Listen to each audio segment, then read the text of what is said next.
Yo guys, it's JJ here, and today I'm going to be walking you guys through how to make a nice ambient beat for Travis Scott.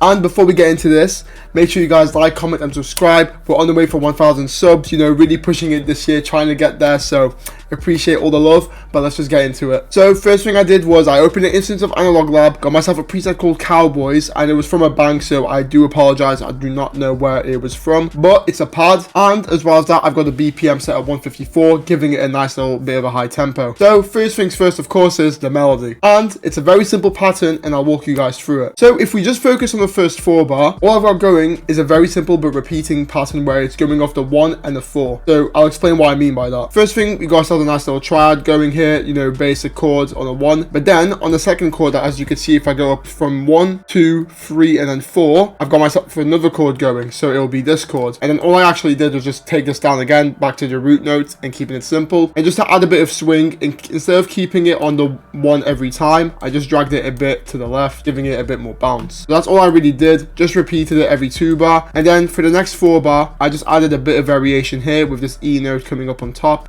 spicing things up a bit. And then last thing, of course, I clicked Alt R to randomize the velocity and Alt S to strum the melody. And the reason I did these 2 things is, first of all, randomizing velocity makes it sound more human, and the strum just adds a nice little bit of a natural touch. So without further ado, this is what the first part of the melody sounds like.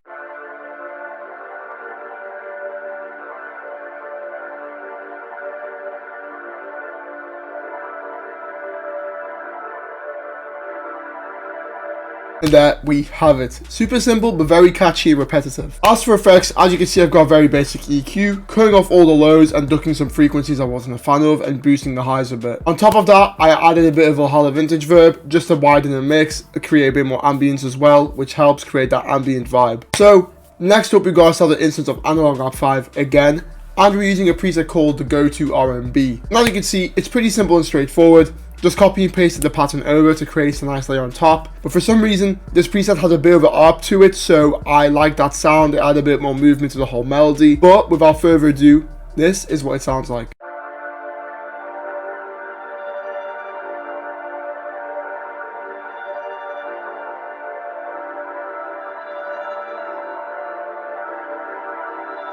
And there we have it. Very simple and straightforward, but just a nice little bit of a textural element to add that ambient sound. So for effects, we got ourselves another EQ, ducking a lot of the lows, a few frequencies again, and then just boosting the ones we liked. And then on top of that, a Valhalla Vintage Verb, creating more ambience, widening the mix. And then last but not least, I stereo separated this like 33%, so it's a bit wider in the mix in your headphones.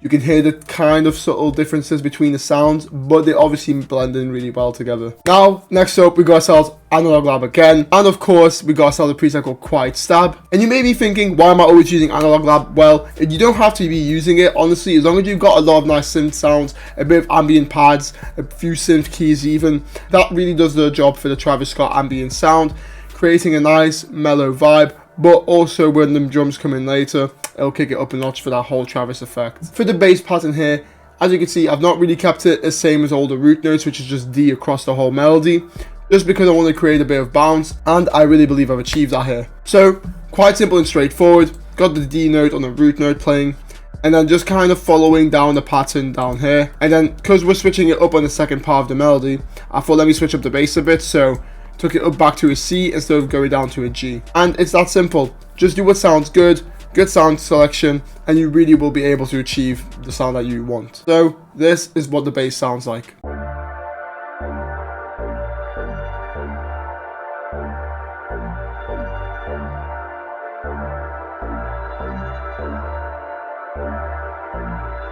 And there you have it, sounding super nice and super dope. As for effects on the bass, I really didn't add anything because I just thought it sounded good by itself. So now next up, of course, Analog Lab 5 again. And I'm using a bell preset called the Derma, as you can see up here. For the Derma, we got ourselves a nice little pattern going here. Repeats every 2 bar, keeping it quite simple. But it's kind of like a nice little arc thing I've got going here, starting from the root notes. And of course, using the A as part of these notes in tension. That just creates a nice little bit of a dark vibe and adds to the ambience of Travis Scott. Without further ado, this is what it sounds like.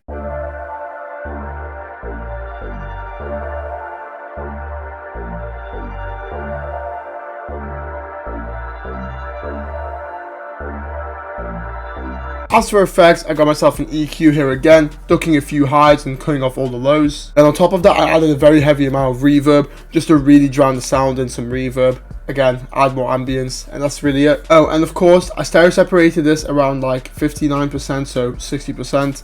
Just keeping it wide in the mix, not too forefront. For effects, we got ourselves an EQ, cutting off a lot of the lows and a few of the highs. On top of that, we got ourselves a Valhalla vintage verb, again, because it adds ambience and reverb is really key to these kind of beats. And then last but not least, I stereo separated this around 60%, just to not drown it in the mix, keep it nice and tucked in the back, a nice little element that's coming in. And then on top of that, I kind of panned it a bit to the left, just so you could hear it, you know, adds a bit more movement to the whole melody, so it sounds super dope. And now, last but not least, we got ourselves Analog Lab yet again, and I'm using a preset called My World. It's a very dope preset. It's kind of like a weird, like sluggish lead. You'll hear it in a minute, but let me show you the pattern. The reason the pattern is a bit weird like this is because I'm using a call and response thing in music, and that's pretty much when you got one melody playing, which is the belt I showed you before at the start of every 2 bar, and then at the end of every 2 bar I got this nice little lead to complement it. And honestly, the pattern sounds really good and they bounce off each other really well. So without further ado, this is what the whole melody sounds like now.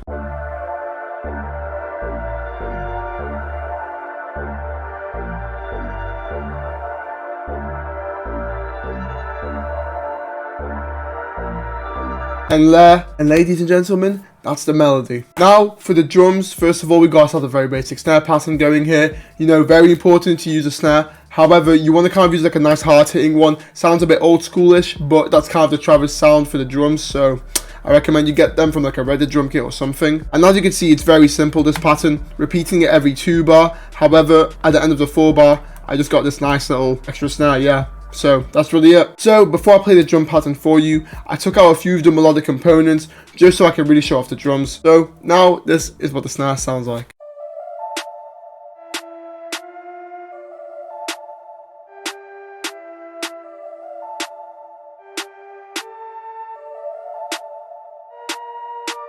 Next up, of course, we got ourselves the hi-hats. Very basic and simple 2-step. However, all I did for a bit of variety was highlight the second hi-hat, use the right scroller wheel to lower the velocity a bit. Then I went up here, hold right, drag, and then Control B to paste it over, of course. And with that is how I created this nice little bounce. And the reason I did this is, again, it creates a bit more of a shift, a bit more of a swing, and adds that nice little rhythm to the drums. So this is what it sounds like.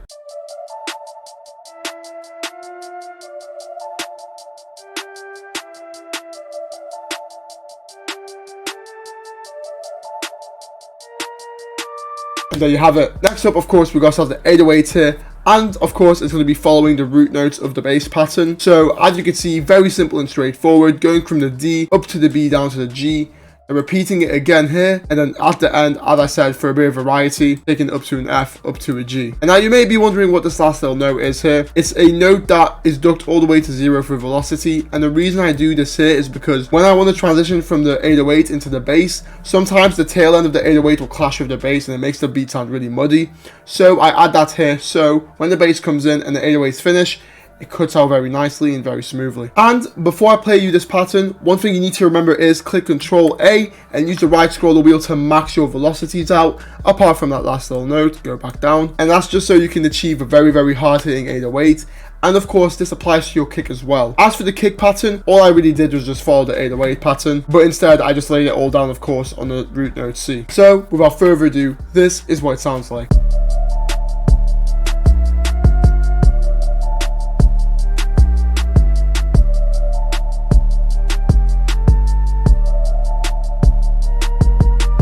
And there you have it, sounding super nice, super hard, and with that distorted effect on the 808s, sounds really dope. And now, last off in the beat, we got ourselves this nice little open hat that repeats every 4 bar, and then all I did was just copy and paste it over, and then we have it.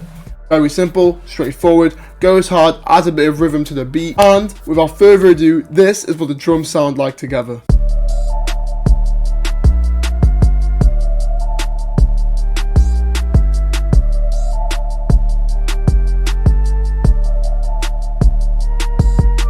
And there you have it, folks. And before I wrap it up for you guys, I've heard you wanted me to go through the arrangement of my beats, so I'll do that real quick for you. First of all, we got ourselves the 8-bar intro, using the two main melodic components that come together, you know, for the 1 and 4 chord, and using the bass line. Then coming into the chorus, which is 2 8-bars, we got ourselves just using the basic presets here, and then coming in with this nice little arpeggiated thing later on, with obviously a bit of addition to the extra hats and the drum, you know, not keeping it boring but also not too crazy. Then for the verse section is when I use these other parts of the melody with that whole call and response method, and as well as that I pair it up with the bass, which sounds super dope, and I keep that going with all the drums down in the middle of the verse, making sure it hits hard. And then I've got myself a nice little bridge using, of course, the call, the response, of course using the call and response, and then with the bass line again and no drums. And then that's pretty much it. Rinse and repeat, and there you have it. So once again, thank you very much for watching. I really hope you guys have enjoyed this video. Make sure to like, comment, subscribe, of course. Appreciate the love, and of course, take it easy. Peace.